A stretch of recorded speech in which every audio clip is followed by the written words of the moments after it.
अनंतकोटी ब्रह्मांड नायक राजाधिराज सच्चिदानंद सद्गुरु श्री ब्रह्मचैतन्य महाराज की जय। श्रीराम समर्थ। 23 जुलै। आधी श्रद्धा मग कृती नंतर अनुभव। गुरु आज्ञेप्रमाणे वागणाऱ्याला कधीही नड येत नाही। राजाच्या राणीला दुपारी जेवायला कसे मिळेल याची काळजी नसते, तसे गुरुचा आधार आपल्याला आहे असे ठाम समजणाऱ्याला कसली नड असणार। लांब उडी घेण्यापूर्वी 4 पावले मागे जावे लागते। परिसापाशी सोने व्हायला रुपयाचे लोखंड व्हावे लागते। तसे गुरुचा पाठीराखेपणा असून आपल्याला जी अधोगतीशी वाटते ती पुढच्या महत्कार्याची पूर्वतयारीच होय। बाप मुलाला हातावर घेऊन पोहायला शिकवित असताना मधून मधून हात काढून घेतो, पण मुलाची खात्री असते की हा आपल्याला बुडू देणार नाही।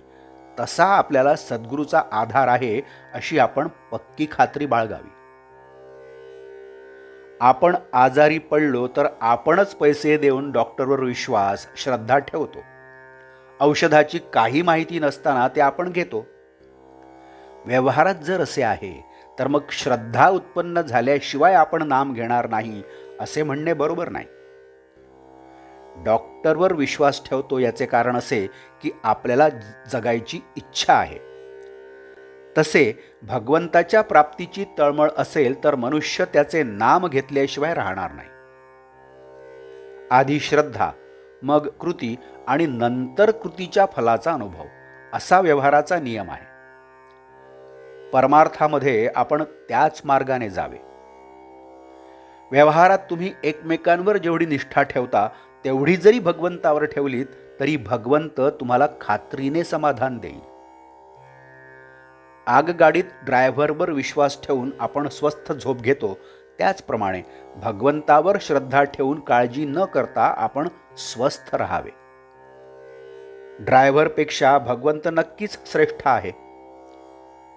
परमार्थात अंधश्रद्धेची मुळीच गरज नाही, पण तिथे श्रद्धेशिवाय मात्र मुळीच चालायचे नाही।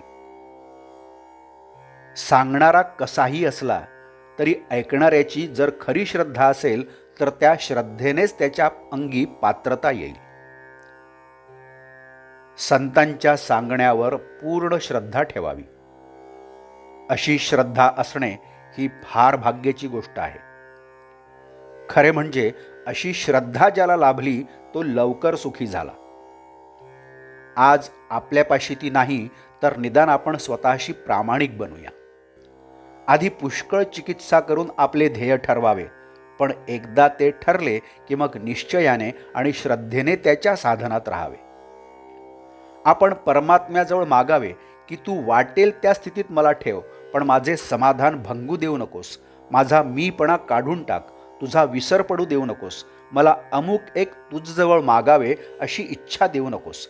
नामामध्ये प्रेम दे आणि तुझ्या चरणी दृढ श्रद्धा सतत टिकू दे। आजचे बोधवाक्य।